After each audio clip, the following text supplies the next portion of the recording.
Hello and welcome to a conversation with Nobel Peace Laureate Jody Williams. I'm Patricia Gras.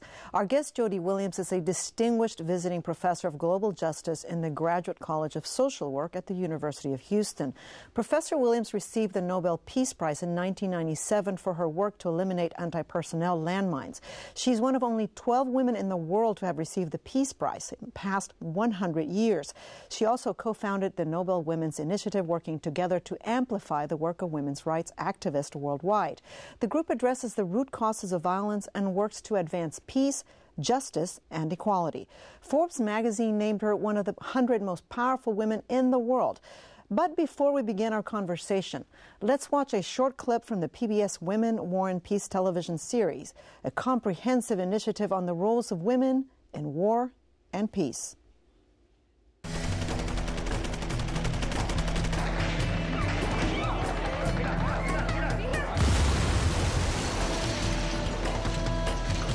You look at the frontline discussion of wars, and this is what the newspapers report on: the fighting tactics, the troops, the politics, the borders, the weapons, the armies, all of these things. That is a men's story. The backline discussion of the story is how you actually exist and live and continue on living in war. That's a women's story. And that story has never been told.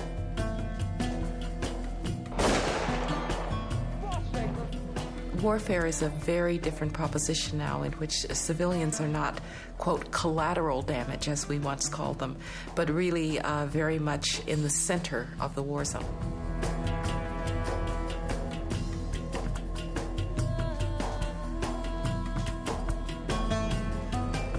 The ordinary civilians are the ones who feel the brunt from the hunger, they watch their children die, the women are the ones raped.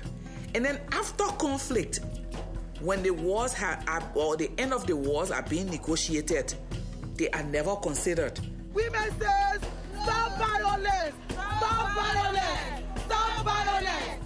I think it's way past time that we redefine what we mean by war, because there are no front lines in the wars in today's world. The fact is that in today's wars, the primary victims are women and children.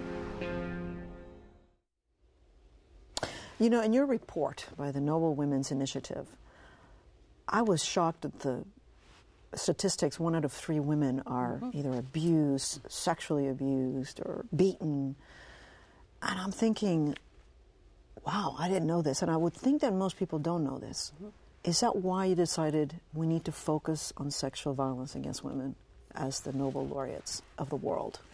Well, you know that we're starting a new campaign, the International Campaign to Stop Rape and Gender Violence and Conflict, because of that. Because especially in the last, probably the last 2 decades, rape has been used more and more regularly as a weapon of war. You know, we always hear that, oh, it's just one of those things that men do during armed conflict, you know.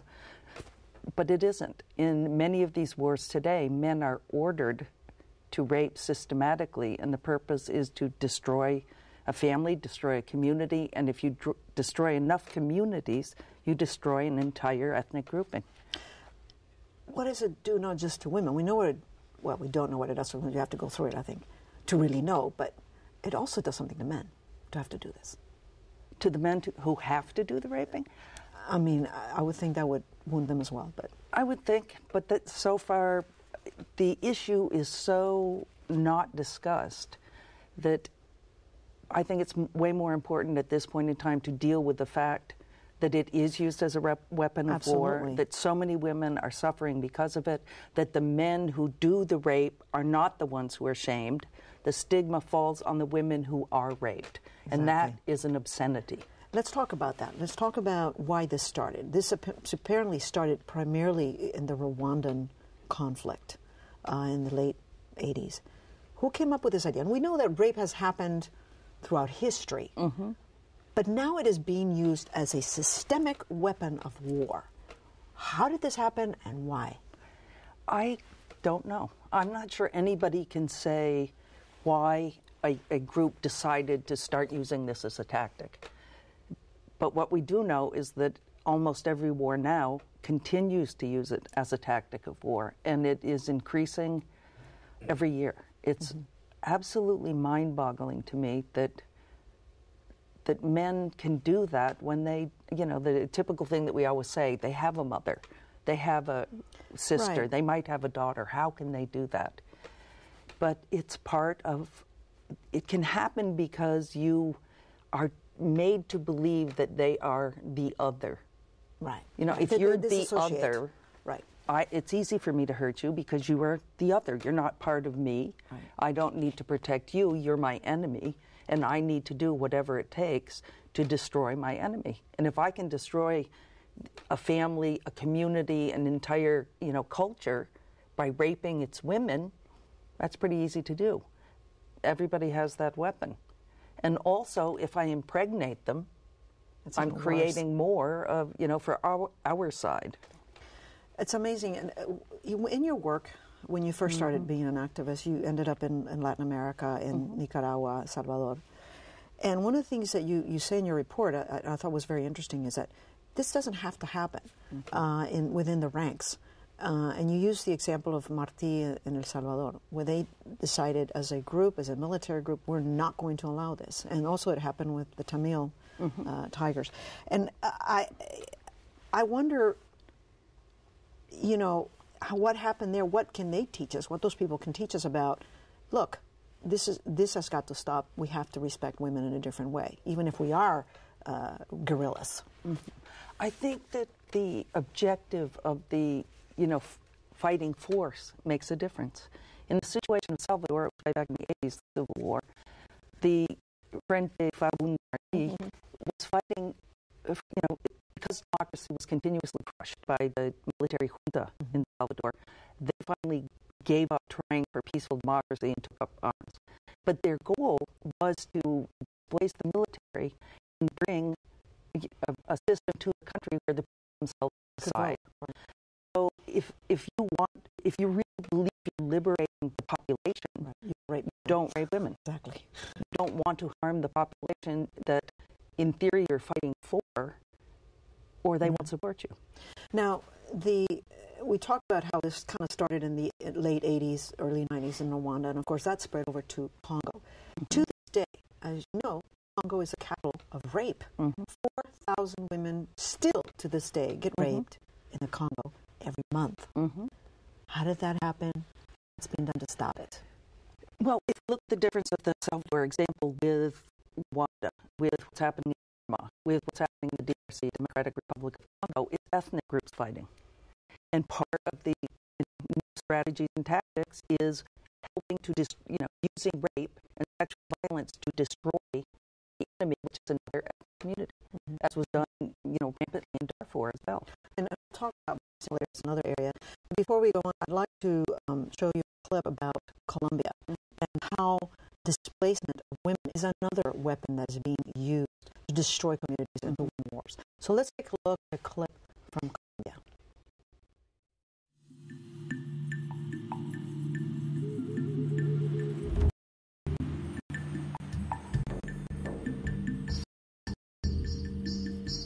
Llegó un grupo de hombres a mi casa.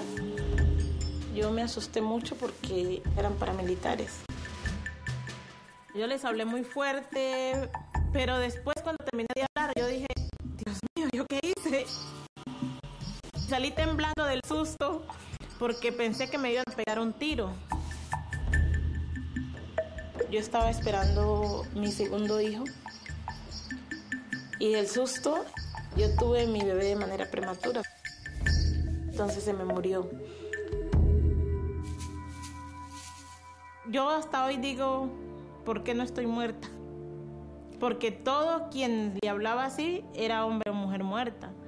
Y bueno, yo creo que Dios todavía me quiere viva en este mundo para hacer muchas cosas por mí, por mi familia y por mi gente. You probably heard the story as well in El Salvador, Nicaragua. Anytime you have a civil war with many different groups fighting each other, the government, the left, the right, people caught in the middle not knowing what is going on. When you speak to these women, what do they say about being displaced? And what does it do to to their families, to their communities, to their country? Internal displacement is one part of the manifestation. The other is refugee populations.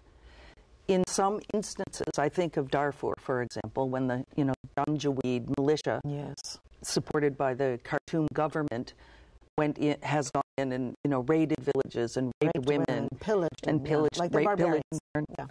Some of the populations hide within the territory. That's internal displacement. Some can't handle it, and they flee over the border into refugee camps. Yes. Same in Burma. I mean, there are between 1 and 2 million refugees living in Thailand. Often there is movement back and forth between those populations, however. Part of what happens in both populations, whether they're the refugee population or the women internally displaced, is that it makes it easier to continue to breed terror. It makes it easier to continue to rape, pillage, and burn. And in many instances, those women become trafficked. Yes, that's another problem. We have a problem here of human trafficking here in Houston as well. Back to the issue of rape and Bosnia. Bosnia was also a tremendous war when it comes to violence against women. 35 to 50,000 women taken to camps and repeatedly raped. Let's watch a clip from Bosnia because as a Bosnian female war survivors, they have the courage, unprecedented courage, to stand in a groundbreaking trial at The Hague, which really changed the international law. Let's watch. The Serb forces controlling Foča, partisan Portal, recreation center right in the middle of town, just a stone's throw from the police station. 17 days into the trial, witness 99 took the stand. Nothing but the truth. I wasn't ashamed. I was actually proud and full of strength. I looked him in the eye. How come he's not the one who was ashamed? I wanted to prove what I had survived and what had happened. Did soldiers come to partisan and take out women and girls? Yes. How often? Very often. Every day, every night. Which women and girls were taken out during the time we were in partisan? 75, 87, 50, 51, 95, 58. And just say you and you.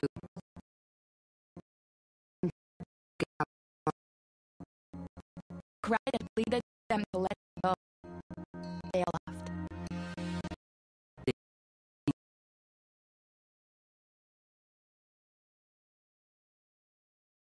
I just counted up to 10, and I don't know how many there were after that. There could have been about 20 of them. I don't know.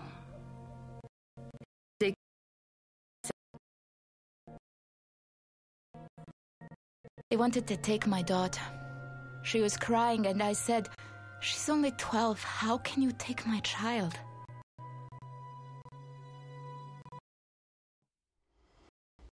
When I watch something like this, I think, what if women are getting raped or abused or hit? It feels like a lot of men hate women. I don't understand how you can justify this. If you have a mother, a sister, a daughter, and go and rape someone else and not feel something. What's going on? Women, as we all know, throughout history have been treated as objects. In many cultures still, they are the possession of men. They have no rights on their own. Women in our culture are objectified. And if you say that, men get angry at you for saying that this culture objectifies women and therefore makes it easier for women to be treated like sex objects. As long as women are not equal, it's not that we want to be men. I do not want to be a man, never wanted to be a man in my life. However, in 2011, I don't want to have to be begging men around the world for my rights. As long as women do not have equal rights in the world, equal rights before the law, they will be treated as objects. It's easier to make them into the other. You have to believe the other is less than you to be able to go to war against them, to be able to rape them, be able to use rape as a tactic of war. It's very difficult to discuss, even in our country, because sexuality, how do you divorce rape from sexuality? It's about power. It's about power. But it makes men very, very uncomfortable to talk about and listen to stories of rape. They don't. Everybody wants to be the one who doesn't do it. Well, I'm sorry, if 1 billion women and rising around the world have suffered sexual violence, rape, domestic violence, somebody's doing it. There's a billion guys out there, that are doing it until we discuss it and tackle it together as men and women. It's not going to change, which is why we're starting a campaign of 1 billion women rising, taking play on the words of 1 billion women rape. 1 billion women rising to stop rape and gender violence in conflict. We're going to talk about that. There's kind of hope. One of the factors which was really a turning point was the 1998 verdict in Rwanda saying rape is genocide. What impact did that have? That ruling have? I think a lot of people, still criticize the International Criminal Court, and rape in war is recognized as a crime against humanity, human rights abuse, etc. And people think, here we've had this court, and how come every criminal isn't being prosecuted? Impunity for rape is so rampant. No, they've convicted 12 men from the Bosnian War. Only 12. Look at the countries themselves. In the countries where this happened, no men. No, none. So if at the national level you cannot get prosecution, if you cannot bring the perpetrator for court, women's justice, you have to work in the International Criminal Court. And that court has to be supported and strengthened so that it's happening over and over and over. Men are prosecuted, men are brought to justice. They begin to recognize that they may be able to escape in their country, but they will be held accountable. And when it's systemic enough that these men are held accountable, put in prison, they will begin to change their behavior. Law is one tool. It's not the only. It hasn't happened to be when it happened. What about the truth commissions? Because we know the criminal courts work really slowly. At least there's a law now. But what about truth commissions? Does that help at all? I think it depends on the conflict. It depends on the circumstances. The campaign that I mentioned to stop rape and gender violence in conflict, one of the women who's part of the advisory, we'll have 25 organizations from around the world dealing with different aspects of gender violence, rape. One of the women thought that we should talk about restorative justice in the campaign. And every other woman in the room said no. How can we talk about restorative justice when no men are total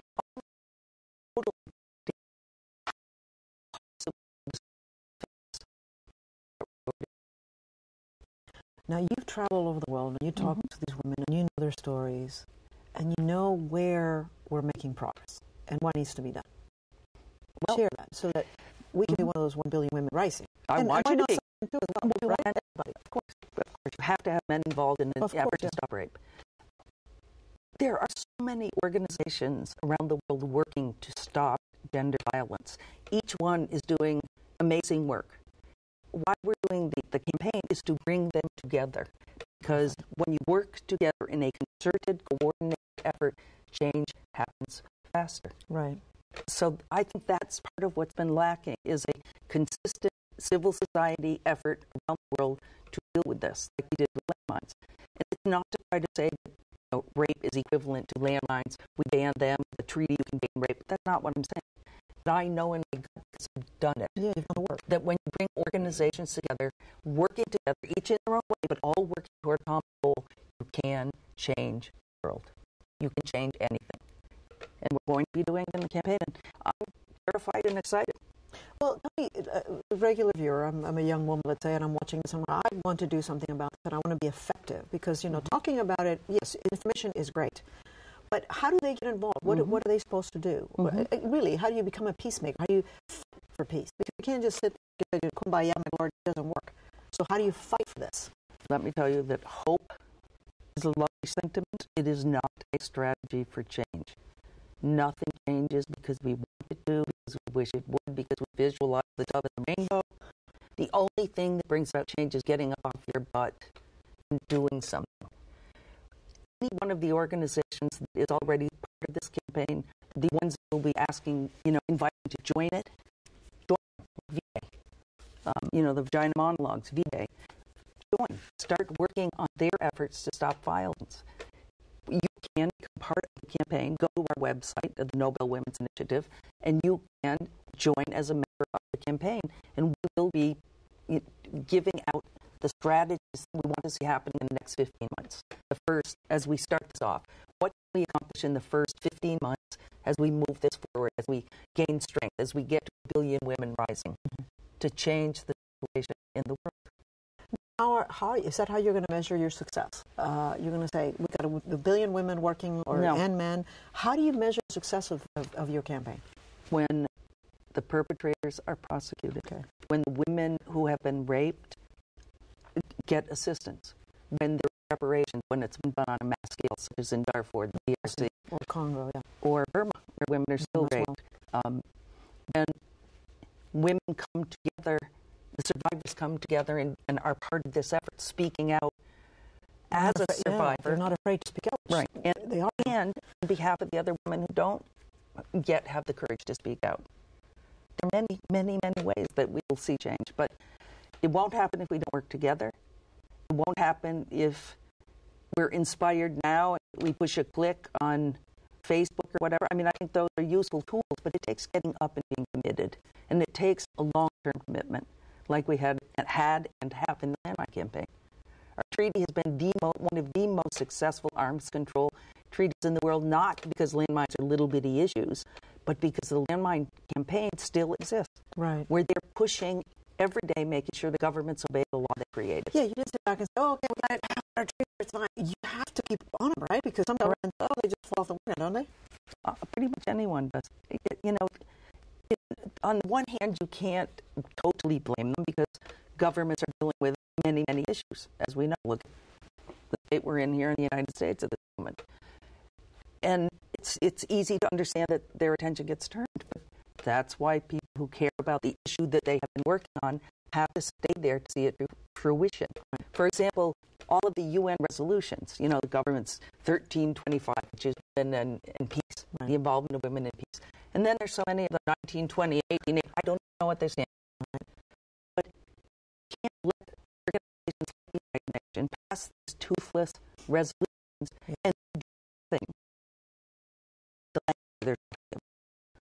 That doesn't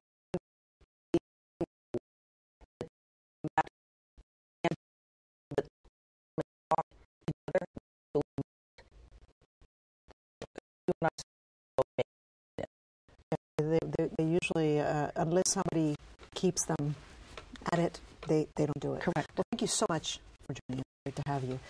That's our show for tonight. So for more information, visit the websites that you're seeing on the screen right now and get involved. Don't forget, we're always interested in what you have to say as well. So if you have a question or comment about the show, call us at 713-743-8513 or send us an email at women@houstonpbs.org. And thank you for watching. Thank you very much.